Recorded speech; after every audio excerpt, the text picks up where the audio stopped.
नमस्कार, मैं हूं आपके साथ आस्था कौशिक और सबसे पहले बुलेटिन में आपको अपडेट दे देते हैं। उत्तर प्रदेश में आज उपचुनाव में वोटिंग हो रही है। आजमगढ़ और रामपुर के भीतर 3 बजे तक का आंकड़ा सामने आ चुका है। आजमगढ़ में 37.82% मतदान हुआ है और रामपुर में 3 बजे तक 32.19% वोटिंग हो चुकी है। तो रामपुर और आजमगढ़ दोनों ही जगह लोकसभा का उपचुनाव है और वोटिंग हो रही है। 3 बजे तक आजमगढ़ में 37% से ज्यादा मतदान हुआ है और रामपुर में 3 बजे तक 32% से ज्यादा वोटिंग हो चुकी है। 2 सीटों पर उपचुनाव हो रहा है यूपी के अंदर, आजमगढ़ और रामपुर। दोनों ही जगह पर मुकाबला समाजवादी पार्टी और भाजपा के बीच में है। हालांकि आजमगढ़ के लिए जरूर कहा जा रहा है कि बसपा भी यहां पर खेल बिगाड़ सकती है। वोटर्स में सुबह से ही उत्साह देखा जा रहा है वोटिंग को लेकर। सुबह से लंबी लाइनें जरूर लगी हुई थी, लेकिन दोपहर तक आते आते जो पोलिंग बूथ है वहां पर कुछ भीड़ छटती हुई जरूर दिखाई दी है। लेकिन कहा यह जा रहा है कि शाम को जो आखिरी घंटा होता है उसमें तेजी से वोटिंग हो सकती है। तो फिलहाल 3 बजे तक का डेटा सामने आ चुका है। आजमगढ़ में 37% से ज्यादा और रामपुर में 32% से ज्यादा वोटिंग हुई है।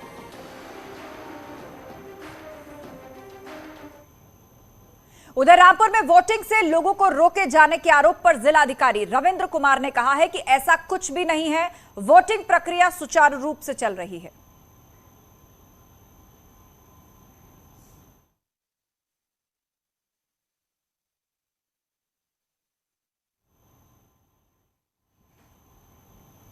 उधर आजमगढ़ और रामपुर लोकसभा उपचुनाव को लेकर वोटर्स में उत्साह दिखा, तो वीवीआईपी वोटर्स भी पीछे नहीं रहे।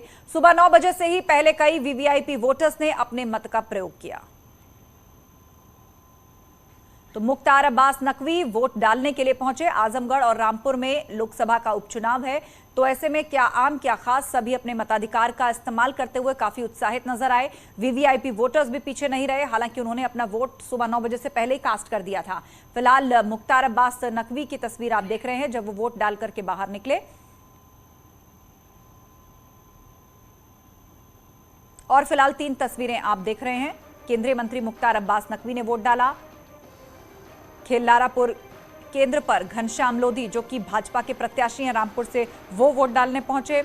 और बसपा प्रत्याशी गुड्डू जमाली जो कि आजमगढ़ से चुनावी मैदान में है, उन्होंने भी शिबली गर्ल्स कॉलेज में अपना वोट कास्ट किया।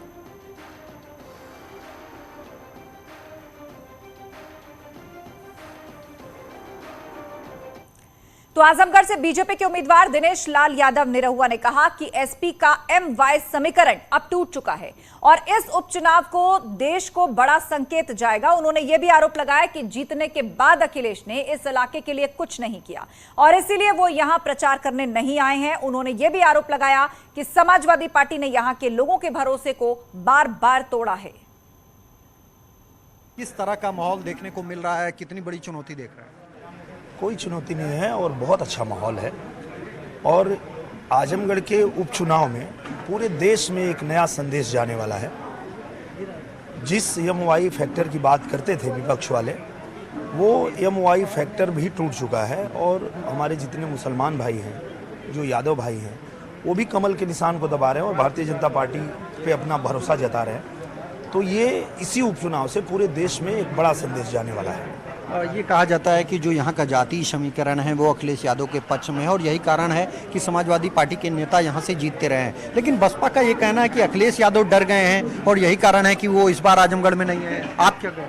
मुझे लगता है कि डरने की बात नहीं है।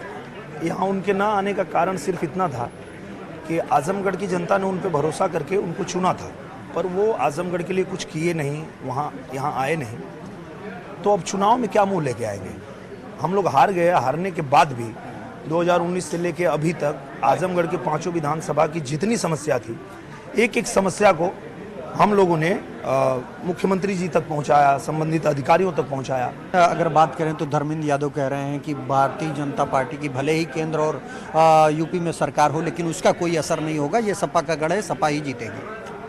सपा का गढ़ ये था, इससे कोई दो राय नहीं है। पर अब वही आजमगढ़ के लोग पूछ रहे हैं कि हमने आप पे भरोसा जताया तो आपने किया क्या हमारे साथ, किस वजह से हम आपके साथ रहे। बार बार लगातार उन पे भरोसा करके भी सिर्फ धोखा मिला। उनके पिताजी छोड़ के चले गए, वो छोड़ के चले गए, अब उनके छोटे भाई आए हैं।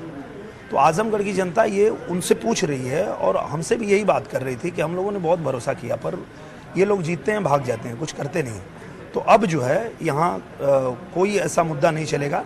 अब सिर्फ और सिर्फ विकास के लिए हम वोटिंग करेंगे।